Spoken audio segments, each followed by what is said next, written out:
this mirror do? I see what I desire. I see myself holding the stone. But how do I get it? Use the boy. Come here, Potter! Now!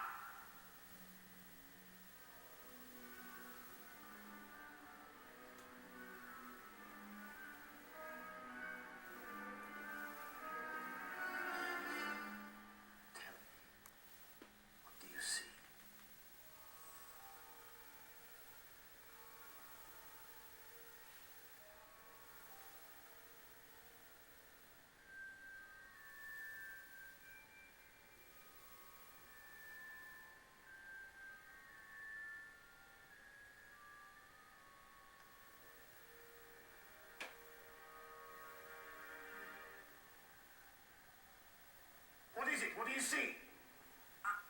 I'm shaking hands with Dumbledore. I've won the House Cup. He lies. Tell the truth!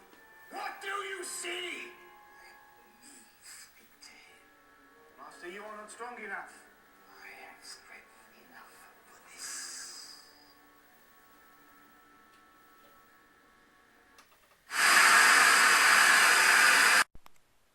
We interrupt your regularly scheduled programming to bring you this special news report.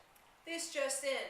Seismographs all over the world are picking up the seismic waves from the 7.2 earthquake that just struck outside Kobe, Japan. Today at 5:46 a.m. on Tuesday, January 17th, 1995. The quake lasted 20 seconds. So far, it caused damages such as the collapse of the major highway connecting Kobe and Osaka.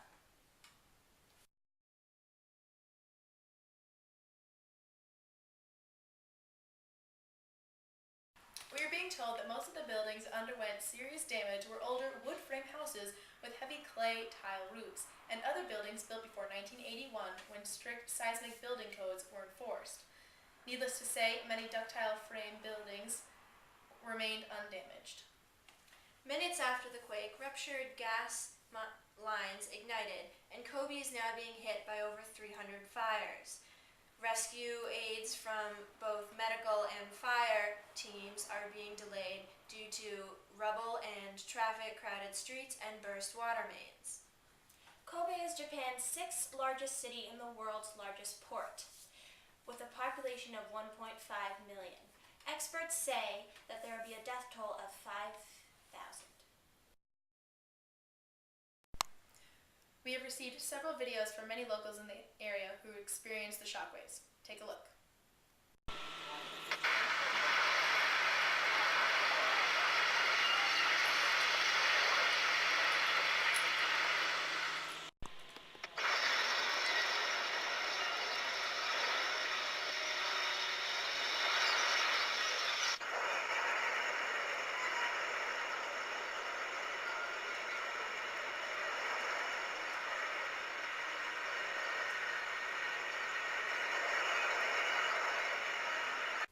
For constant updates and information on the current natural disaster, be sure to tune in to news station LOL on Channel 7.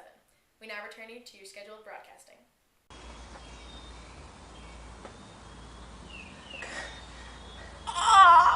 Oh! Harry Potter, we meet again.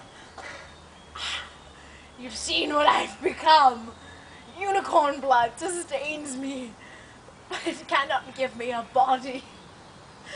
There is something that can. It lies in your pocket. Yes, Harry. Stop him! The fire! I cannot get past. Don't be a fool. Join me. Never! Bravery. Your parents had it too.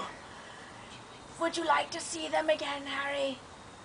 Together, we can bring them back. For something in return. Yes, Harry.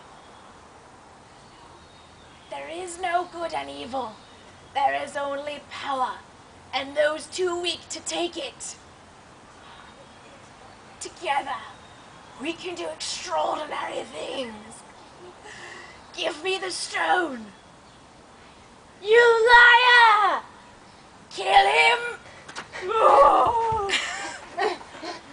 Master! What is this magic?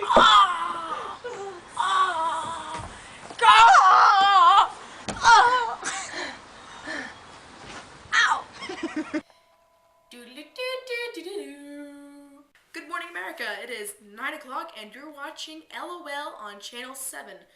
We have all the information on the natural disaster that struck Kobe, Japan yesterday, and we will be hearing from many seismologists for their expert analysis.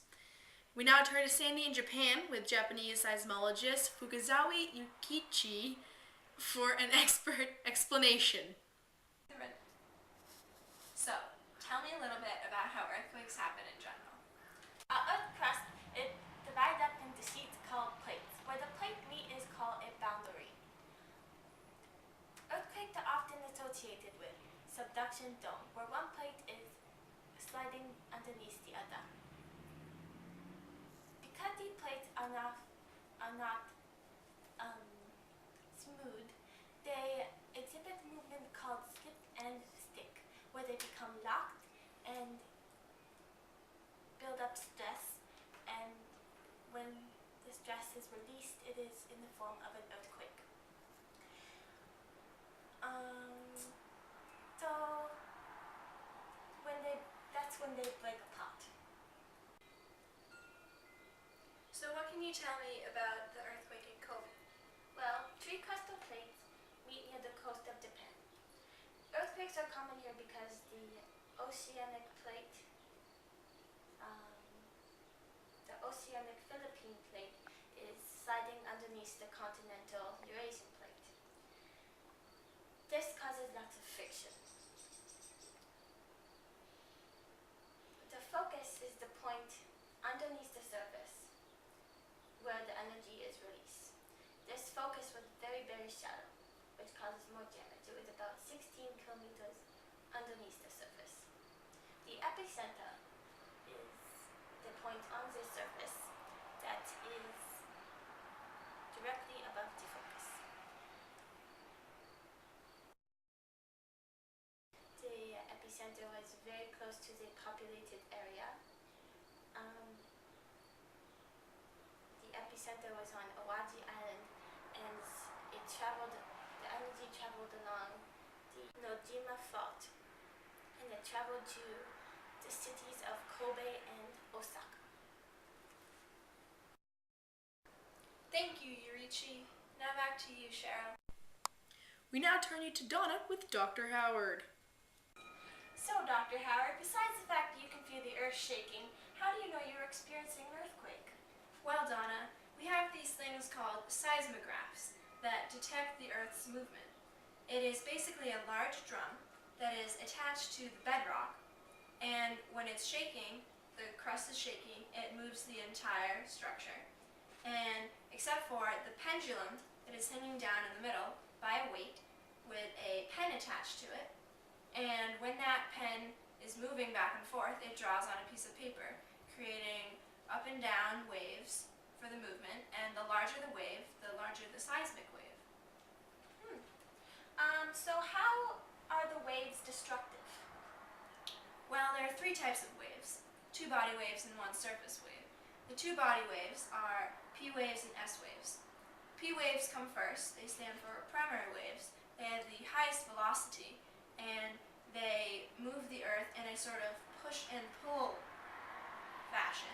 Next comes the secondary waves, or S waves, that move the Earth in a lateral, side-to-side movement, perpendicular to the direction of the fault. And lastly are the most destructive surface waves, or L waves, that roll the entire surface in a up and down fashion. And these are most destructive towards buildings, especially in populated areas where there are tall skyscrapers. All right, thank you, Dr. Howard. Now back to you, Cheryl. Thanks, Donna. Thanks for tuning in to watch the morning news on LOL Channel 7. Have a great day, and remember, laugh out loud. Well, I'm right here. You're looking for competition, ain't no one there. Y'all in the stands, listen, kicking dirt and missing. My heavenly place with them season now sketching on. And I'm so hot, y'all burning up. Hot, I step in, it's time to